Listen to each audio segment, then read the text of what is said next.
We are here with the hack himself. Back right into this interview. Happy to be on Stacking Pennies with us, Mr. Alex Bowman. Yeah, thanks for having me.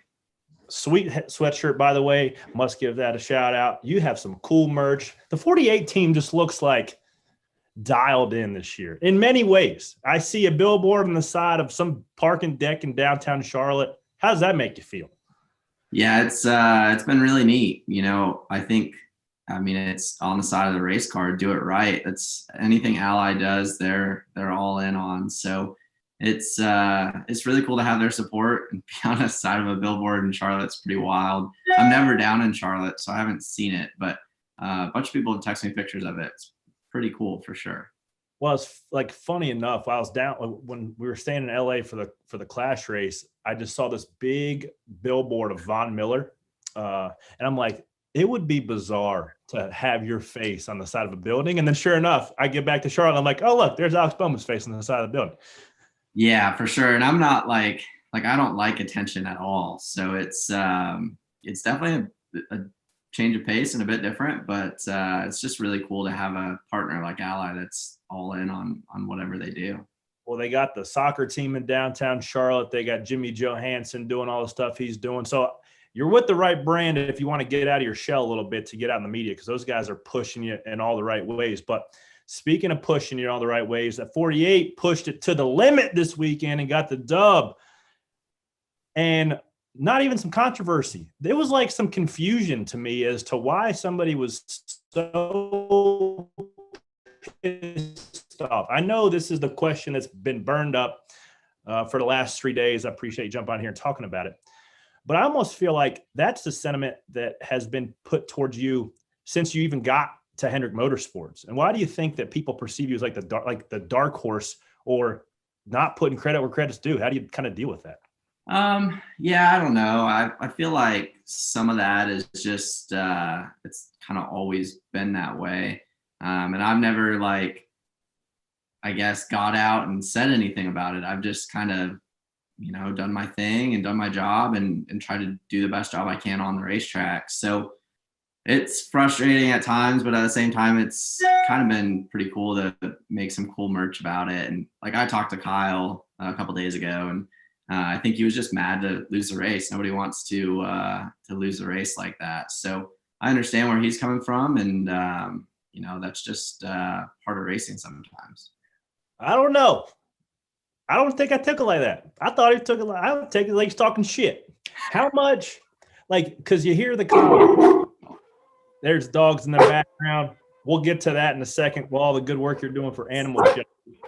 You guys, are they fighting outside? Somebody literally standing out the window. Give me 1 sec. No worries. I'm sorry. Oh, no, it's all good. I just was wondering if that was a FedEx truck delivering a bag of M&Ms to your front door. Yeah, I saw it coming because they got halfway past my house and then they stopped and they backed up and turned in the driveway. And I'm looking at my dogs like, this is not going to go, because Roscoe is very vocal. He's a beagle, so he's gotta yell about everything possible. So somebody at the door, he's gonna yell a lot. Well, that's good. He's protecting the homeland, man. You gotta sick him on some intruders sometimes, occasionally. Yeah, 44 pounds of fury. Man, it sounded like you messed somebody up in the background, though. I wouldn't mess with him. Intimidating bark. Well, I guess that kind of segues into what's on the car this weekend. If you going into Phoenix, talk about what's on the side of your car. Yeah, so we have Best Friends on the side of the car, which is really neat. An organization that we started to partner up with last year. Between Ally and myself and Best Friends, we've just tried to raise a lot of money to donate to local animal shelters, kind of in every race market across the country. So it's like $4,800 a week this year, and then it goes to $10,000 when we win. So really cool to have them on the side of the car this week, and going to visit a local animal shelter on Friday. So something that's obviously near and dear to my heart. For those of you that just heard my crazy dogs, they're typically much more well-behaved than that unless somebody's at the door. So Roscoe's a rescue, which maybe that's why he just has to yell about everything, but just trying to raise money to save some animals' lives.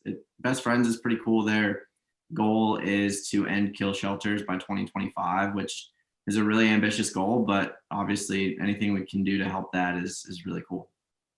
Man, you saved a lot of puppies this weekend, cashing that $10,000 check. Let's go. And I also wanted to talk about your little like shade merch business has taken a bit of a takeoff right now, like going to the moon. I want, like, how did that just come about? The first t-shirt was, they didn't even like us anyways. I forgot who said that. You said that. I said that. To who? To Kevin Hamlin. I think that is like I don't know, that goes back to kind of what you were talking about. Like, I don't get credit for much, if anything ever. Like, I saw a video that was about how Kyle Larson lost the race. I didn't win the race. And it's like, okay, whatever. But I mean, I think that's kind of just how things have been. So I said that to Kevin Hamlin after the race at Richmond on the radio, and we thought it was funny. So we made a shirt out of it. And there was a hack shirt. Obviously, we all know where that came from. Also, hang on, don't move on from that yet, because I wanted to ask you about that. I saw Greg Ives' tweet that said you bought 22 replica grandfather clocks for the team guys, as well as donated to the animal shelter from the proceeds of that shirt.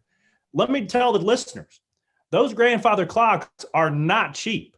So how did you distinguish who got a clock and who didn't get a clock? Yeah, they're a couple grand a piece. So anybody that wanted one on the 48 team got one. So obviously shop guys, team guys, on the road guys, anybody that wanted one, we bought one for, which was cool. I mean, we sold a really large amount of shirts, so it was cool to be able to do that. And then honestly, to still have some left over was pretty wild. So donated the rest to an animal shelter, and it was really cool. Do you have a plan on what you're gonna do with the proceeds of the Las Vegas t-shirt? Yeah, so we're gonna donate 18% of that to a local animal shelter. I learned my lesson on the hack shirts. So like when we did those, it was just me and Mark Davis, and a couple friends would stop in here and there to help ship some stuff out. Like my sprint car crew chief, Joe Gertie, his wife would pop in and ship some shirts. So that was tough. And now I have Kane Screen Print just doing it all for me, because I'm like, I don't want to ship a couple thousand shirts ever again. So it's a little different process now, but to kind of streamline everything, and should still have a really good amount to get to donate to an animal shelter. Love that. Now, let's dig into the technical side on actually about green, white, checkered when you got the win. I thought, and we were talking about it a little bit before on the show, of how different this car reacts to the side draft, because when the 5 put it on your door into 3, take us through that corner, because for the last 15 years, both of you are trashed with just taking the air off your door like that. Were you super loose, or you just kind of throttle that thing up and committed? Yeah, I mean, I think in those situations, you know, you're on the front row on a green, white, checkered. It's like the give me the ball situation, right? Like, you have to go all out and you have to capitalize on it. So I drove it like it was going to stick. I'm really glad it stuck, because if it didn't, Kyle was going with me. But, you know, I think, like you said, the side draft situation, like, I think you can still stall people out pretty similarly to the old car, but you don't get people loose as much at all. I think some of being on 2 tires obviously tightens your car up, but yeah, I drove in there really deep, and he followed me all the way down, like super shallow entry, and ended up getting him tight. But yeah, I didn't get very loose right there. I actually got a little tight off. So it's cool to be able to race a little bit harder with these cars side by side. What is your opinion of the new car so far, with really and truly 2 real tests after Daytona into this thing?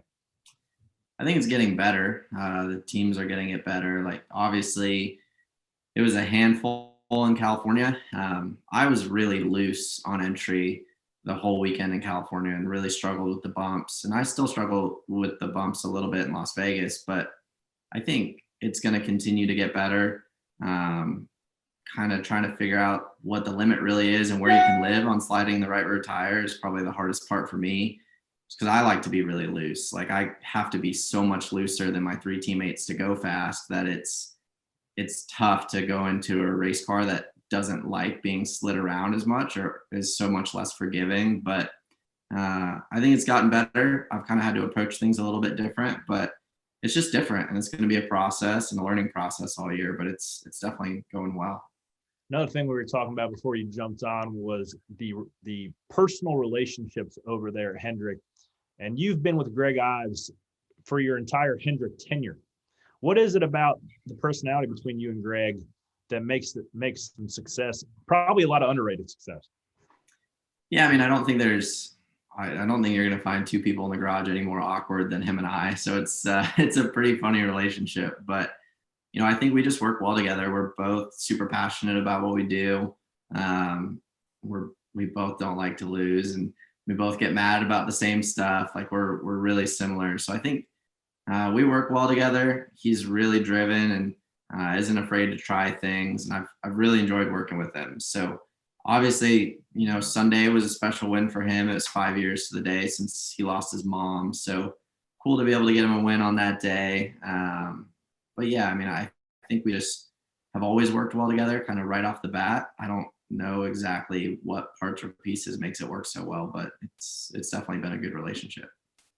All right. So you already punched your ticket into the playoffs, 3 races in. What is the goals? What are the goals that the 48 team has? And I guess my question is, what would you consider a successful season? Yeah, I mean, I think coming into this year, just really want to work on the consistency side of things. Last year we either won or finished last, it felt like. So just trying to figure out how to be better week in and week out and approach things differently to create that consistency.